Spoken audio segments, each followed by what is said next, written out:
Hello, and welcome to Salt and Light Canning. I'm Jessica, and this is my kitchen. Today, we are going to be canning some ground beef. It's very easy to do.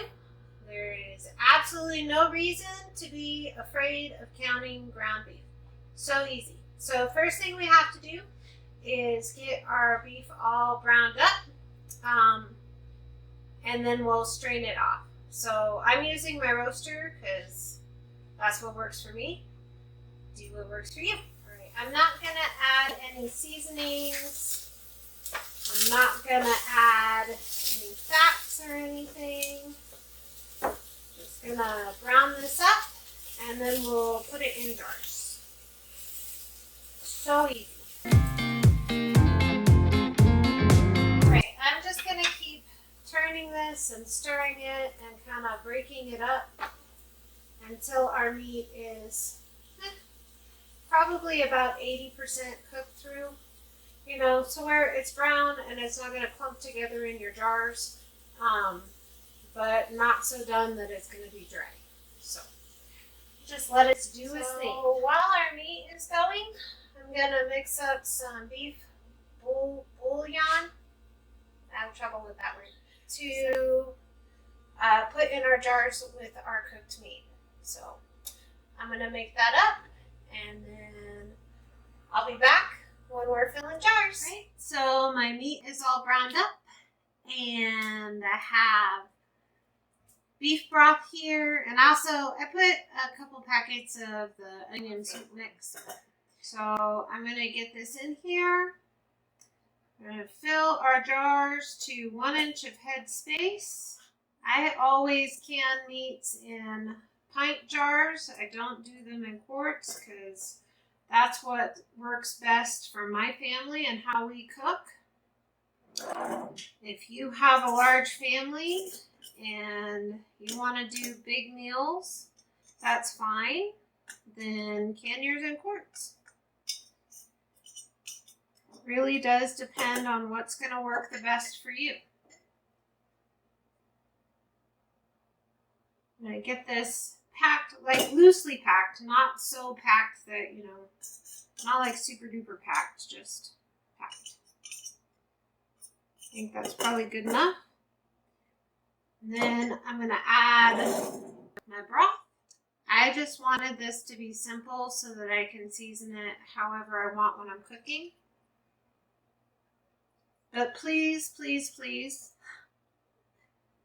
if you like a bunch of seasoning and you don't want to have to worry about it when you're cooking, then do that.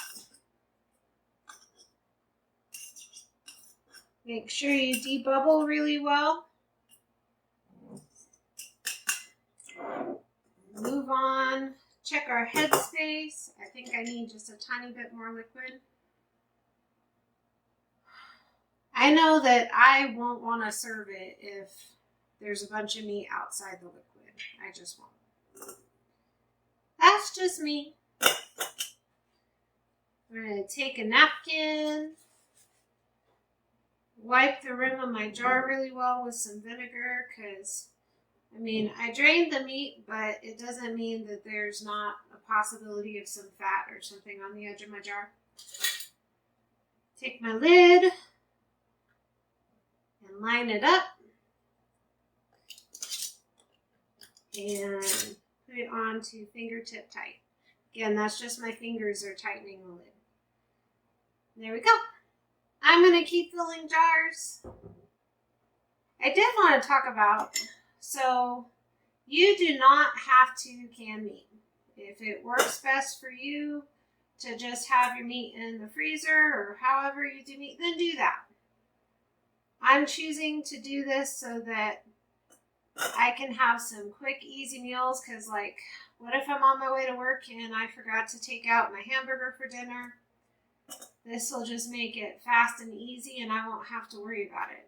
And then on Taco Tuesday, I can just open up a jar and add some taco seasoning and we'll be all good to go. That's another thing too. You could can your ground beef with taco seasoning and then you have, taco meat ready to go in the jar for taco night or burrito night or nachos or whatever. It's up to you. Do what you know how your family eats and what is going to work best for you. So please do that. And try to be kind. And try to remember to love. And put your faith in God. Because in the end, He's the one that has us anyway, right?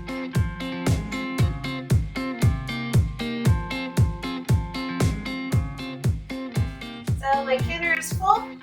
I have 14 pint jars because the wide mouth, I can only fit 14. If they were all small mouth, I could fit like 18 or something like that. I don't know. It's just what it is. So I have 14 pint jars in my canner and I turned it on. I have the appropriate amount of water and a splash of vinegar and I double stacked. So I'm going to put my lid on, but apparently I forgot to put my gauge in it. So let me do that real quick. All right. I'm going to let this come up to temperature and start to vent. That's when we see a steady stream of steam out of right here. So it'll vent for 10 minutes. And then because I process in pints, after I come up to my 15 pounds of pressure for my altitude, then I will start my timer for 75 minutes. For pints, for meat, is 75 minutes. All meat has to be pressure canned. Anything with meat in it has to be pressure canned. There is no way to make it safe for water bath canning. You have to pressure can it. And in the end, what is the point of doing all of this work if it's not going to be safe for our family to eat? So, well, our timer went off and our canner came down off of pressure very slowly, naturally. Again, never do anything that's going to rush the process.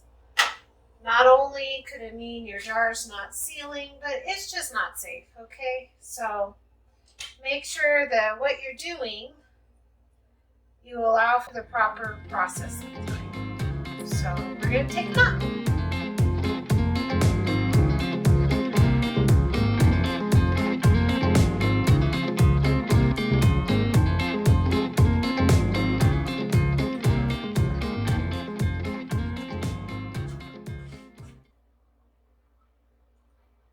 There we go.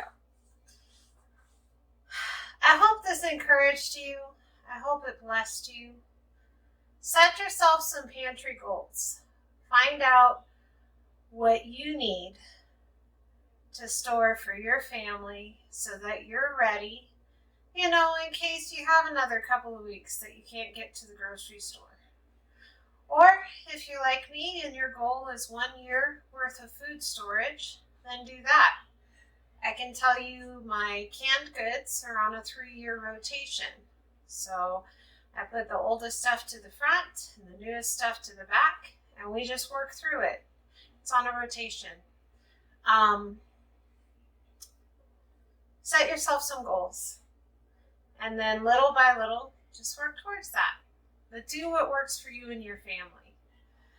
Be so blessed. Know that you're loved. And be a blessing to someone else. I'll see you in the next video.